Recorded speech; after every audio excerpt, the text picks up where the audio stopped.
Bonjour à tous mes chers camarades, dites-moi que pensez-vous de la nouvelle génération d'iPhone? Pour ma part, j'ai un petit peu de mal à concevoir le fait qu'ils aient supprimé leurs entrées jack de leurs appareils. En ce qui me concerne, je n'achète pas ce genre de produit, mais Apple, qui est une entreprise comme vous le savez extrêmement puissante, domine le marché et tente une fois de plus d'imposer son modèle. Bon, ceci dit, en raison des moyens financiers et intellectuels que possède une entreprise qui avoisine les 600 milliards de capitalisation boursière, il est peut-être logique de penser que cette dernière a étudié son coût en profondeur avec des études de marché, tout un tas d'analyses, etc. Bref, qu'elle a peut-être un pas d'avance vers le futur.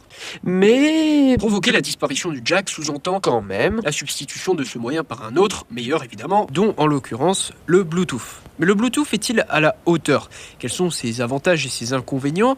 Et finalement, est-ce que la multitude d'usagers qui existent sont-ils prêts à l'accepter? Eh bien, je vous propose d'apporter plusieurs réponses à cette question et, dans un objectif final, vous aider à guider votre achat si vous avez l'intention d'investir dans du matériel audio. Allez, c'est parti! Alors dans un premier temps, les plus conservateurs d'entre vous vont sembler un peu sceptiques quant à la disparition du jack. Et c'est normal car l'objectif est peut-être un peu trop ambitieux. La prise jack, inventée en 1877 par Tivadar Puskas, a d'abord été destinée à la connexion téléphonique, aux studios d'enregistrement et aux musiciens. Dans les années 60, Sony va développer et populariser le mini jack, qui est quand même, avouons-le, un petit peu plus passe-partout. Au final, la connectique jack va s'imposer mondialement, tant par sa qualité que par sa praticité. Maintenant, qu'en est-il du Bluetooth? Eh bien, le Bluetooth va initialement être utilisé pour les oreillettes sans fil des téléphones. Apparition aux alentours des années 96, et qui est avant tout adapté à la transmission de la voix, donc qui ne requiert pas une bande passante importante. De plus, la compression du son est à l'époque très prononcée et laisse donc un son médiocre. Mais bon, à la base, on s'en fiche, puisque de toute façon, c'est juste pour entendre la voix. Cependant, avec l'apparition du Bluetooth 4.0, beaucoup plus performants et surtout beaucoup moins gourmands en énergie, de nouveaux appareils vont se l'accaparer. Pour l'audio, une multitude de codecs vont apparaître et permettre un gain de qualité flagrant. On passe alors d'un format de 128 à 350 kilobits. Alors si vous vous demandez ce qu'est un codec, eh bien c'est un dispositif qui s'occupe de compresser et de décompresser le signal numérique dans le but d'en réduire sa taille et ainsi faciliter le transfert entre l'émetteur et le récepteur. Chaque appareil possède en lui un codec qui va compresser plus ou moins violemment, mais lorsque deux appareils avec des codecs différents se rencontrent, eh bien la compression finale du son va être celle de l'émetteur le moins bon. Pour cette raison, chaque appareil emporte avec lui plusieurs codecs afin d'augmenter les chances d'être compatibles. Par exemple, si un téléphone équipé du Bluetooth possède un codec A et un codec B et qu'il veut se connecter à un casque qui possède lui aussi le codec A et le codec B, eh bien ils vont prendre tous les deux le codec de meilleure qualité. On va dire qu'ici c'est le codec A par exemple. En revanche, si le casque n'a que le codec B, eh bien le téléphone va se mettre sur le codec B pour pouvoir communiquer avec lui parce qu'il ne peut pas lui envoyer des signaux qu'il ne pourra pas recevoir et qu'il ne pourra pas traiter. Et il peut arriver que dans certains cas, même si les deux appareils sont équipés du meilleur codec tous les deux, ils se rabattent sur un codec moins puissant qu'ils possèdent tous les deux pour éviter que d'autres appareils Bluetooth viennent s'interférer et perturber la communication entre les deux. Donc au final, la qualité du son est-elle meilleure en filaire? Puisque c'est ça qui nous intéresse. Après les périples qu'a connu le son, c'est la qualité finale qui passe dans nos oreilles. Eh bien, celle-là est-elle moins bonne? Les différentes compressions vont-elles être audibles en Bluetooth? Eh bien, ce qu'il faut savoir, c'est qu'en filaire, USB ou jack par exemple, eh bien, le son va passer directement de votre appareil numérique à votre casque, votre ampli, vos écouteurs. Il n'y a donc pas de compression puisqu'on n'a pas besoin d'en réduire la taille, pas de détérioration que connaît le Bluetooth. En effet, le Bluetooth n'est pas aussi performant que le filaire pour transmettre des données. Faites l'expérience et essayez de copier un fichier de clé USB à clé USB et essayez de le passer entre Bluetooth entre deux ordis, vous verrez, c'est pas du tout le même temps. Donc pour remédier à ce problème, eh bien c'est un algorithme qui va se charger de compresser. Alors comment il fonctionne? Eh bien en gros, il va sélectionner des informations qui sont jugées non audibles et va les supprimer. Par exemple, des informations qui ne sont pas audibles, ce sont toutes les fréquences qui sont en dessous de 20 Hz. Notre cerveau, nos oreilles ne peuvent pas percevoir ces fréquences-là. On appelle ça des infrasons. Et au-dessus de 20 000 Hz, ce sont des ultrasons.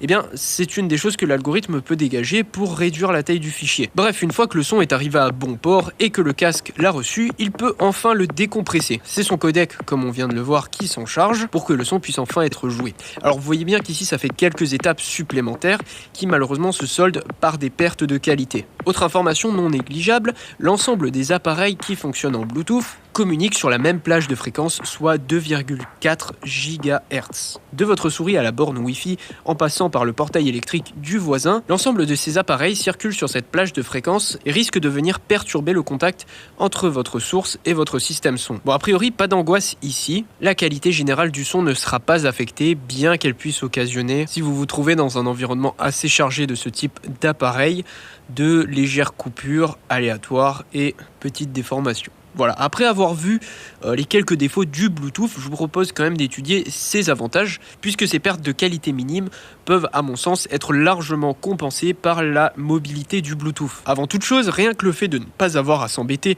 avec des câbles qui passent leur temps à faire des nœuds, eh bien c'est un must. Cela supprime aussi la possibilité que le cordon soit happé et que le câble s'abîme. La qualité sonore et les systèmes de compression s'améliorent de plus en plus, tout comme les batteries qui sont embarquées dans les casques et les amplis portables qui s'améliorent sans cesse. Bon, gardez toutefois en tête que votre téléphone utilisera plus de batterie si le Bluetooth est activé. Ouais, puis si on veut tomber dans la parano, on peut aussi se dire que le Bluetooth c'est des ondes et que les ondes c'est les portes d'entrée aux hackers. On peut aussi se dire que tout système qui n'est pas relié par un cordon est plus facile à voler à l'arraché. Bon, enfin bon, ça c'est juste pour les plus parano d'entre vous, hein, vous inquiétez pas.